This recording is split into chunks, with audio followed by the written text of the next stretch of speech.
Hey there, hello, welcome back guys, it's Rimla here. We are back with another video.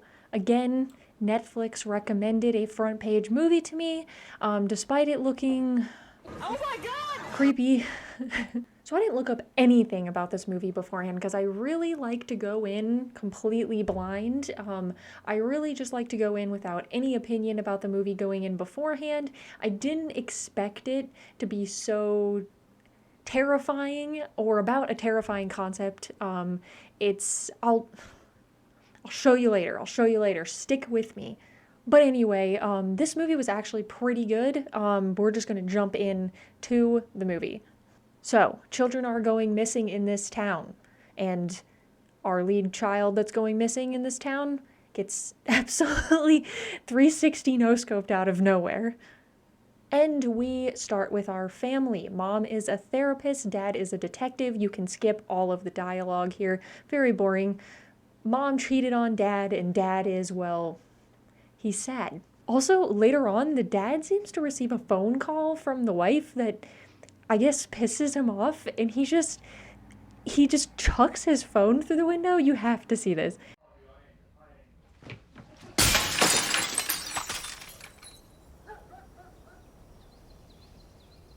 Are you fucking kidding me? Like, I get it, guys. Getting calls suck. Making calls suck. Adulting sucks. But, like, come on. Yeah. Yeah, I told you I'd be in this week. I know.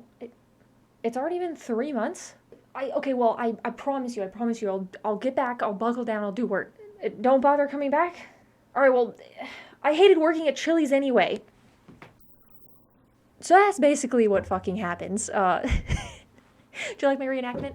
Oh, but wait, guys, but wait. There's more. Let's not forget, there's actually children missing in the town, so let's ignore this family drama. And we go to search for these children in the woods. And there's this moment where the detectives get called over to see something, and they're like, guys, you need to see this, you know? They're acting like it's really important, like we've found a body or something, and they just pull up, and there's just like a knife in the ground, and the one detective's like, Jesus Christ. and I just thought that was so weird. It makes better sense later on when we find out more context that apparently this old serial killer that used to kill boys, I guess, kidnap boys, whatever have you, used the same knives, but like we had no exposition of that beforehand, so the officer's reaction was a little odd. Later on, we get kind of this like small montage of weird stuff happening in the house, including the family hamster getting loose, and antics ensue after that. Did anybody have like a hamster die violently growing up? I don't ever see hamsters like not dying violently. Maybe that was just my family. So, you guys remember in the beginning when I said mom was cheating on dad? Anyway, her lover shows up and he's like, hey, baby, I love you, you know. And she's like, hey, you were, a one time gig. I don't want to talk to you anymore. Dick wasn't that great, whatever. And out of nowhere, he just gets wasted. Mom tries to help him, and then out of nowhere, we see him get basically what we assume killed. The mom comes back later and thinks that he just died from, that like. The mom just assumes that he died from, the injury that he ensued earlier.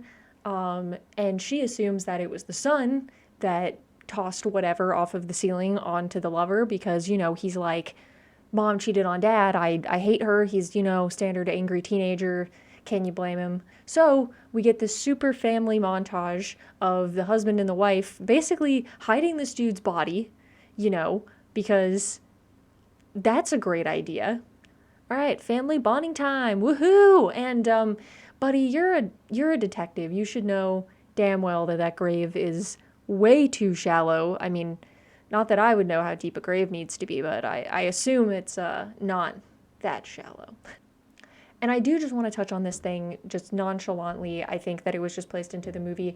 They start removing pictures from the walls, the picture frames on the wall. They just start disappearing. And I found that really creepy and really eerie. It almost feels like if there was some sort of supernatural presence going on, which we will find out whether there is or there isn't later, it's kind of like, oh, they're taking over the family, they're removing memories, and I did kind of like the symbolism there, in my opinion. I thought it was very cool.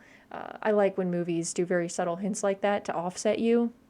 It's cool. But it is revealed what this movie is actually about, which is probably one of the most horrifying concepts in this modern time, especially nowadays that we have cameras, we have Nest cams, we have laptop cameras that we can just leave running all day long and we can really see what goes on in our house when we're not home.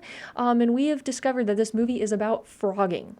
So if you don't know what frogging is, it basically is just a person that lives in someone's house completely undetected. You all ever see those Nest cams where people just put up a Nest cam in their house and they leave for the day and you just see some woman climb down from the ceiling and get some food? Yeah, that's horrifying, but we basically then focus in on our frogs who are videotaping the whole process, which I also find kind of odd that you'd want to videotape the whole process of, you breaking the law, but and the movie then turns into doing this thing that I love when horror movies do, or just movies in general, where we play through a scenario and then it basically ends up starting back from square one, where we relive the scenario again, but from somebody else's point of view. I've always enjoyed that because it basically prohibits the plot from becoming more convoluted by adding more characters, and it basically flushes out a plot by adding more characters living the same story. So that's always something I really appreciate that plots do, even though it is kind of a very simple thing to do. I like it.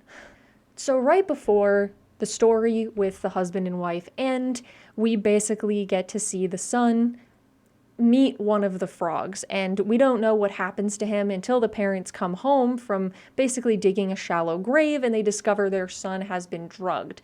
Presumably we know by whoever is in their house, but they don't know this. They head off to the hospital and then it's basically game over from there, and we play out the same story but from the frogs' point of view right when they moved in. The frogs basically are just videotaping themselves basically living amongst these people completely undetected, basically making fun of the fact that they live in this absurdly rich person house and they have absurdly rich person problems like arguing and sleeping in the guest room and on the couch because they don't love each other. Typical, suburban household life. All of this is, fun and games. These people are just having a good time. The male frog is kind of just fucking with them, and we find out he's the one that's been removing all of the pictures from the wall, so I thought that was a really cool touch. But all of the fun comes crashing down when we get to the scene where we presumably saw the wife's lover get murdered, and we see who murders him. Turns out, it's the dad. And you might be thinking, well, that's not weird at all, a man killing his wife's lover, that's pretty common. But it gets a little more alarming considering he was completely okay with blaming the son and covering it up with the wife. So that's a bit creepy. The frogs also now know about this. Well, the girl frog saw it happen, the male frog doesn't. She tries to confront him that they need to leave, but then it's become too late, and the male frog has already drugged the son and is apparently having way too much fun fucking with these people's lives that she doesn't even get out that the dad's in fact a murderer and they need to leave. He basically ends up bonking her on the head by accident. Total accident, though, I wouldn't say pushing someone down the stairs is a total accident. Whatever. He then has this game plan. He's gonna put her in the husband's car and, take her to a hospital or something in a stolen car. I don't know. You'd be way better off carrying her a block down the street and calling 911 saying your friend passed out. But that's just me. Anyway, obviously this is the exact same point in time, which very unfortunate timing obviously, that the parents come home from burying the lover in the shallow grave and they discover that their son is drugged. In turn, the wife and the son leave swiftly.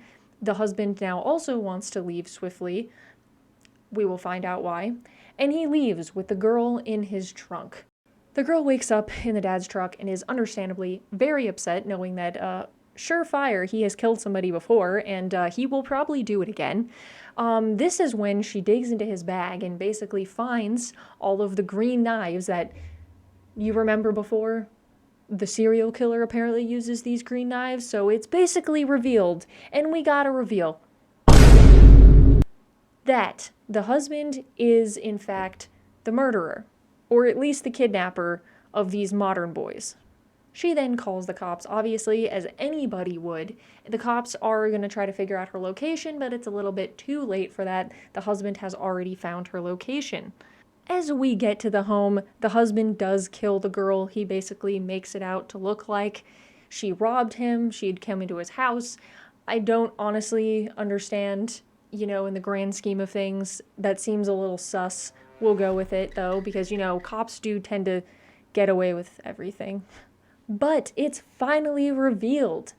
The frog, the husband, go head to head, bang, bang, that the male frog was in fact one of the old victims. So, boom, we have another reveal that he was also the previous serial killer, and apparently they had put away the wrong guy for being a serial killer and probably pedophile. And now we're going to basically go into our end scene where everything is revealed that he was a serial killer the entire time. This male frog basically had a whole scheme planned, put together, and he basically used that poor female frog that he brought with him to get into the house just so he could fuck with this family and basically disintegrate the family from the inside out. Now, I'ma be real. That is some mad respect from me. So anyway, that's pretty much a little quick synopsis and my opinions on I See You. It was way better than I expected because Netflix tends to like to, recommend terrible things to me, but it was so much better than I expected, and also about frogging, so I may be a little bit subjective on that because that topic has always absolutely terrified me. Maybe it terrifies you guys too, the man living in your walls type of mentality. Maybe that's just the schizo in me, who knows? Maybe no one else is bothered by this. But anyway, I think you guys should go watch it, and as always, if you liked this video, please make sure to interact with it and subscribe if you do want to see more content like this. I am, of course, open to suggestions. Would love to hear you guys' suggestions for future videos, and I love you guys. See you soon.